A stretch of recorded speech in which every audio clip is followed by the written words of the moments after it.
You guys don't need to worry about me getting revenge from Diddy. I've got 3 moves that make sure he'll never be able to come after me or my family. First, I personally reached out to the victims' legal teams. The real reason he's not getting out is those buried cases behind the scenes. I provided legal funding for 7 victims who had been silent for years and brought in the top criminal attorneys in the country. Second, I bought up every potential post-release business deal he had lined up. I planned this 2 years in advance, so by the time he got sentenced and still had hope of getting out, every partner had already cut ties with him. Third, I don't just have evidence, I've got backups. This is an entire minefield that's been buried for 20 years. I uncovered every secret from the last 30 years. With testimonies from the victims, we interviewed over a dozen people he tricked, threatened, or violated. You think that's harsh? No, he destroyed other people's lives for decades. I'm just making sure he spends a few extra years in prison for it. I'm not afraid of his people, not afraid of his threats. I know he's still in there fantasizing about a comeback, but the truth is, he's never coming back. I feel funny. Is this real life? Yes, this is real life. I feel crazy. The world is spinning around me. Don't touch your stitches, Justin. Bieber, don't touch your stitches. What's happening? No. Bieber, stop. You have 4 eyes. I have 2 fingers. I have 3 fingers. Is this gonna last forever? Justin, stop it. Ah! Yeah, you pressing Bieber. Yeah. Yo, what's up? Like, I'm calling you and answering. Yeah, that was low. That was weird, That was crazy. That was weird. They did not run through Bieber. There was... Why you not answering your phone like, Yeah. yo?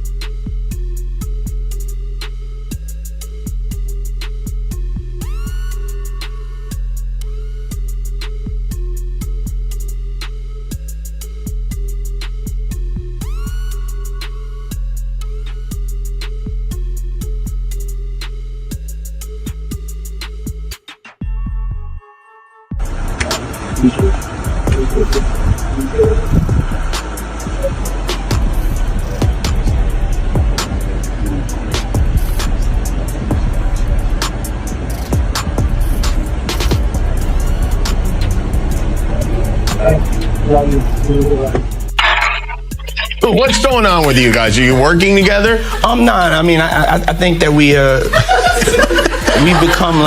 become friends in a strange way. You know, like Robin Big. Yeah. It's like exactly. I'm begging you, Robin. Yeah.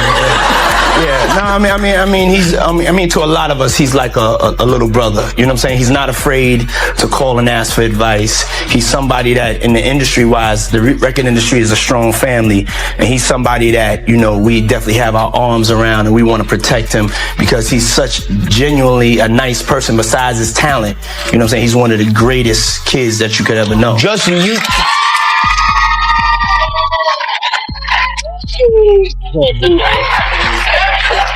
You know, Diddy bought his son a Bentley. Maybe, you know, he could buy you one also while you're out. Got me a Lamborghini. Yeah. Oh, well, that's nice. I haven't gotten it yet, though. Yeah, I know. When is that coming, that Lamborghini? We talked about this last He time. had the Lamborghini for a day or two, and he had access to the house, and he knows better than be talking about the things that he does with Big Brother Puff on national television.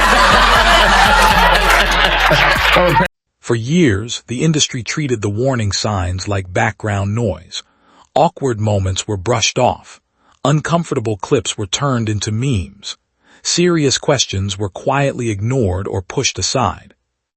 But now, with 50 Cent's documentary forcing those old conversations back into the open, every detail is being re-examined, and every forgotten whisper is returning to the spotlight. At the center of the discussion is Diddy, one of the most powerful figures in music, along with the wider world of young stars who entered the industry under immense pressure and influence. This isn't just about viral moments or gossip. It's about power, silence, and how uncomfortable truths can remain buried for years when too many people choose to look the other way. And now what we doing, we can't really disclose, but it's definitely a 15-year-old's dream. When he signed to Usher, I had legal guardianship of Usher when you know he did his first album. I did Usher's first album. I don't have legal guardianship of him, but for the next 48 hours, he's with me. So and we gonna go full crazy. Justin Bieber's rise was presented as a modern fairy tale, an overnight success story unfolding under the brightest spotlight imaginable. But behind the fame, it also reflected a much bigger reality, what it means for a young star to grow up inside an industry driven by power, access, and influence. Old interviews and public moments have sparked renewed conversations about how young artists are sometimes introduced to adult environments far too quickly, often surrounded by blurred boundaries and enormous pressure. At the time, much of it was brushed off as harmless celebrity culture. Looking back, many now argue that those moments deserved deeper scrutiny. This isn't about one clip or one isolated headline. It's about normalization, about an industry that can reward silence, discourage questions, and keep moving forward no matter the cost. And it leaves us with a difficult but unavoidable question. When young talent is shaped by forces far bigger than themselves, who is truly responsible? Look at Usher. What Usher say? I seen some things I shouldn't have been seeing at that age. What does that tell you? That he's seen some things, he was around some things when he was young that he shouldn't have been at a Diddy party. So that's going to show you that there are certain things that are happening that's going on that here it is, this kid was saying he shouldn't even seen it and been around it himself. So all the other celebrities who saw it and they stand quiet about it, ain't that in our culture? No snitching. And I felt a certain way when Usher got on Shay Shay, and I don't mean to mention other people's platforms, but he got on Shay Shay and he mentioned how great and how good Puff taught him and everything. You know what I'm saying? About the business, right? I know, and people know, that was around that in that time that Puff and Usher did have a situation. And that situation led Usher to the hospital. Now I let Usher explain that to y'all. I let Usher tell that story. But how dare you say a man that groomed you gonna give him a pass? Bruh, you know. For years, 50 Cent positioned himself as an outsider to Sean Diddy Combs' inner circle, claiming he was aware of what was happening but unwilling to be part of it. At the time, his comments were often dismissed as nothing more than personal rivalry. Now, as legal pressure continues to mount and public perception begins to shift, those same words are resurfacing with new weight and sharper meaning, forcing a serious reassessment of their timing and intent. This doesn't confirm every claim, but it does highlight how warnings can exist long before evidence is officially acknowledged, revealing an uncomfortable truth. Criticism is often easiest to ignore when it comes from an inconvenient voice. And the question still remains, how many early signals are brushed aside simply because the messenger makes people uneasy? He dropped the song, it went over our heads. It's actually about P. Diddy this whole time. Which video? The song Lonely. Let me see. Everybody knows my best. I've always needed black. Maybe that's the price you pay for the money and fame at an early age. He even came out and said stuff about how when he was younger, he was being taken advantage of, which is true. The problem was being a victim of the diddler. What happens? Because he has so much dirt on you, if you go out into the public, he may have videos, he may have embarrassing things, he might even have incriminating footage of you doing things that you were forced to under the influence to do. Diddy's influence extended far beyond music, shaping who gained access to the rooms where careers were elevated, or quietly shut out. Justin Bieber's proximity to that world reflected a broader industry pattern, where opportunities often flow through powerful gatekeepers and private networks rather than transparent, accountable systems. It raises a larger question. When access to success depends on who controls the room, how much of an artist's career is truly determined by talent alone? Guys, the leaked video of Justin Bieber partying with P. Diddy has just emerged, and it looks horrifying. Bieber was not in his right state of mind. Here's the video. Oh, he's bad boy now. Look at that. Whoa, look at that. Here's your icon alert. Look at that. It's called He's Bad. Does that look normal to you guys? What's going on here? He gets down on his knees, starts drinking. Diddy right there. Look at his eyes. The deeper concern goes beyond what may have happened behind closed doors. It focuses on why accountability can break down in a system where success is so closely tied to proximity to power. When progress depends on access, boundaries can begin to blur. Caution may be seen as weakness, while self-protection is treated as an obstacle rather than a safeguard. In that kind of environment, the real struggle becomes one of control. Who is truly free to say no, and who ultimately pays the price for having the courage to do so? I'm tired of Usher. I wish somebody would come out and just like sue him. Like, we need Usher. No, we do. We need a victim to come out and be honest about him, because what I'm realizing is that he's gonna fake the funk into the victim, man. He's just gonna keep on sucking the devil's. And I don't know, like with a baby, that pacifier, sometimes you gotta pull it out. You know what I'm saying? And take it away, right? When the babies used to sucking on the pacifier, that motherfucker gonna keep sucking on that shit until you do what? Till you take it out the mouth. Now it's gonna scream and holler, but eventually it will get used to the fact that his mouth is no longer full with that object. And that it's time to just, learn how to live without it. He been sucking on Diddy's dick a long time. It's time for him to learn how to make this thing happen without the devil's dick in his mouth or ass. Oh, you don't think if he sued, he'll just Lil Woody the situation? And I don't recall. I don't recall. No, because I think if a victim comes out against Usher, it'll show how egregious this shit is. Because if he can be a predator, then anybody can be a predator. Long before Justin Bieber became a global star, Usher spoke openly about entering Diddy's circle as a teenager. He later reflected on how that environment exposed him to adult pressures far too early. That history matters because it points to precedent, not merely speculation. When similar patterns appear across different generations, coincidence becomes harder to dismiss, and a deeper structural issue comes into focus. Power and trust were passed forward without meaningful reform. If discomfort was recognized once, one unanswered question still remains. Why was the system left unchanged when the next young talent walked the same path? Seeing that boy that got rushed to the hospital, they're not seeing what the intentions was in his heart when he took Justin Bieber there. Oh. Let's be honest. He took Justin Bieber there.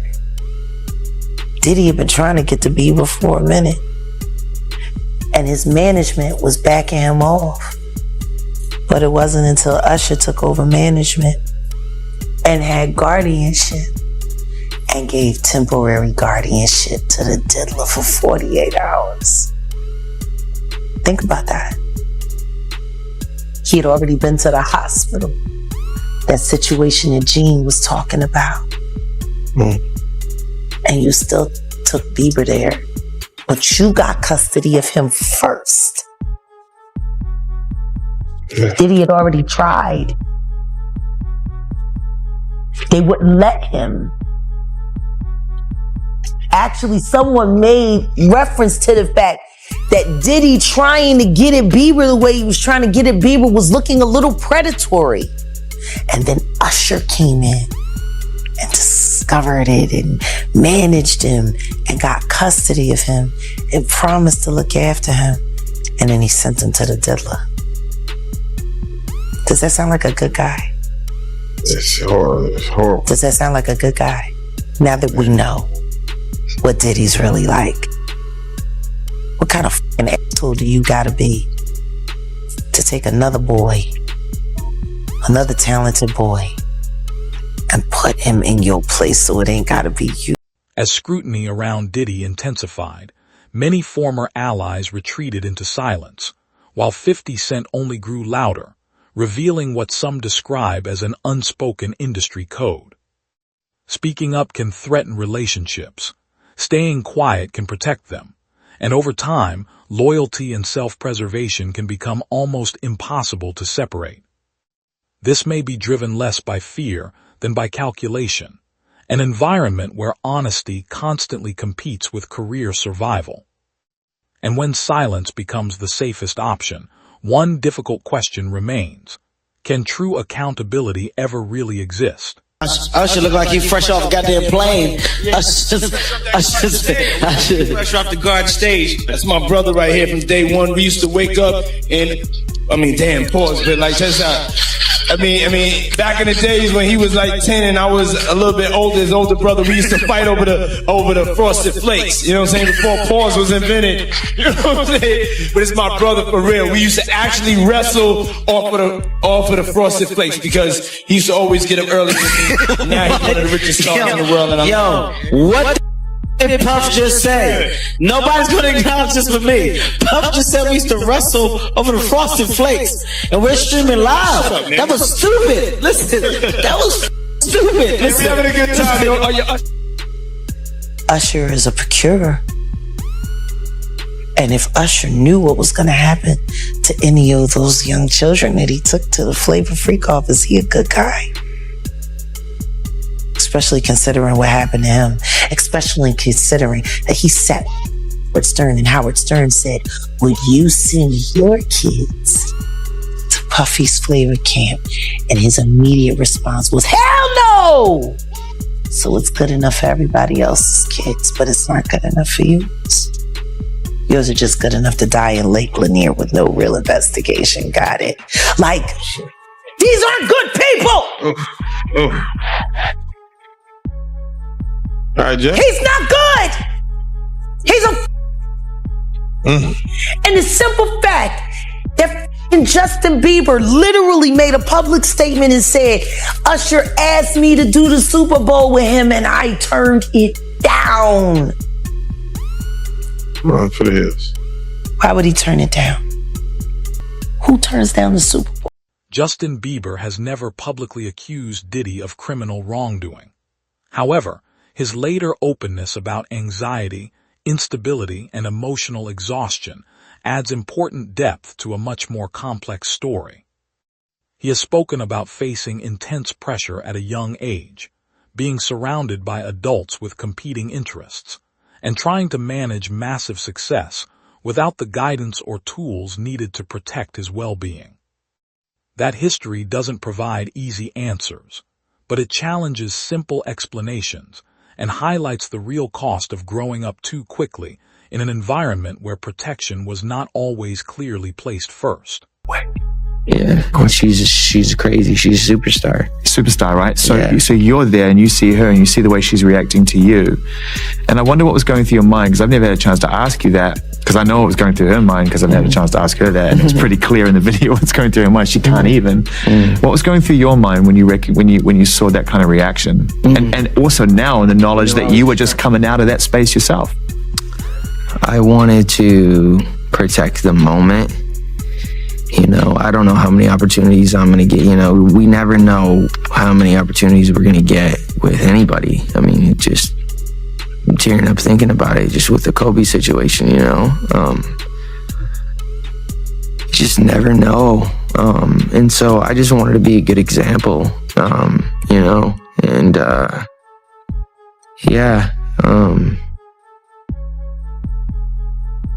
Did you feel protective of her? Yeah, I definitely feel protective of her. It was hard for me being that young and being in the industry and not knowing where to turn, and everyone, you know, telling me they love me and, you know, just turn their back on you in a second. So yeah, it's hard because I want her to know that, you know, she can count on me, but at the end of the day, I'm never gonna force myself to be in a relationship with her. It has to be natural, right? So I just kind of, you know, let her do her thing, and if she ever needs me, I'm gonna be here for her. But yeah, just protecting those moments, because people take for granted encounters, and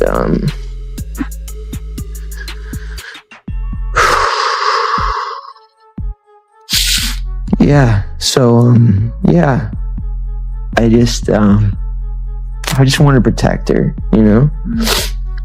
I don't want her to lose it. I don't want her to, you know, go through anything I went through. I don't wish that upon anybody. So yeah, if she ever needs me, I'm just a call. This isn't about delivering a legal judgment. It's about recognizing human impact. Harm doesn't always arrive through loud accusations or clear labels. Sometimes it surfaces years later as emotional weight, lost stability, or pain that was never given words. When pressure and exposure are built into a system, damage can occur without one dramatic moment, quietly accumulating over time. And that leads to an uncomfortable question. If the problem is structural rather than isolated, why do we demand a single accusation before acknowledging that something may have gone wrong? Justin Bieber, and he was talking about Billie Eilish. And he was like, he was almost in tears. He's like, I just want to protect her. I just want to keep her safe. Yeah. What do you think he went through? Because he knows what's been happening to Billie. Just like everybody knew what was happening to Millie Bobby Brown girl with Drake. These people are monsters. He ran into Dapper Dan in Harlem, and they asked him what he thought about what was going on with Diddy and if he knew Diddy. And I love Dapper Dan for this. He said, I grew up with his parents. I knew his parents. He said, and what's going on with him has been going on long before him. Now, his father was a government snitch and a bad actor in the criminal world altogether. The woman that they're saying is his mother was a prostitute, no whore.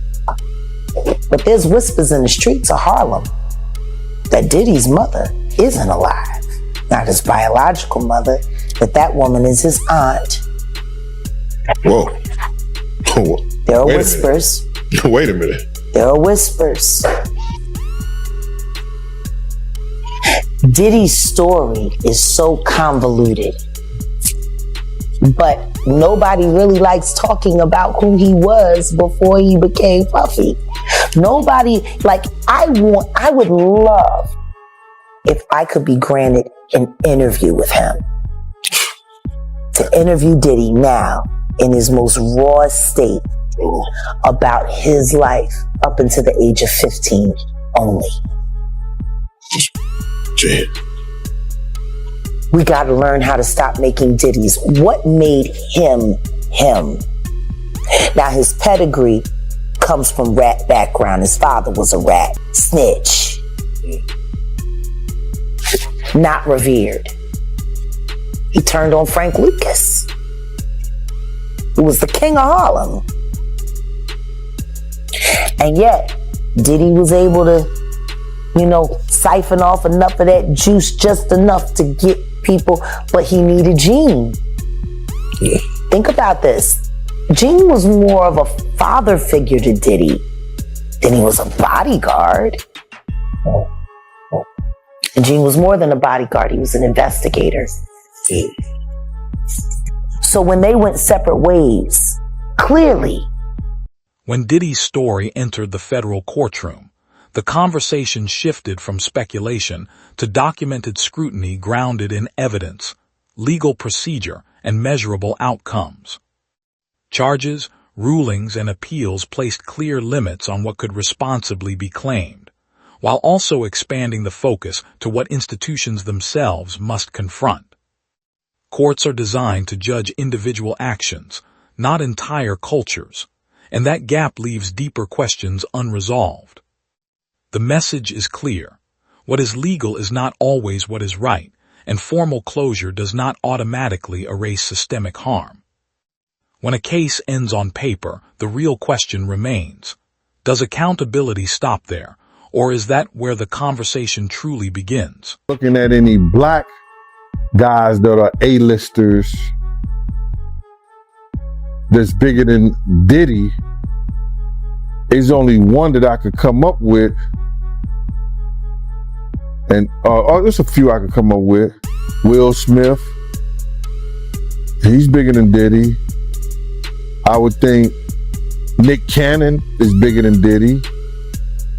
Who else on the black that are black actors or black in the business that's an A-lister that's bigger than Diddy, that's black? That's hard to think. But then if you got the A-listers, you know, you got to realize he ran with that black, that Rat Pack.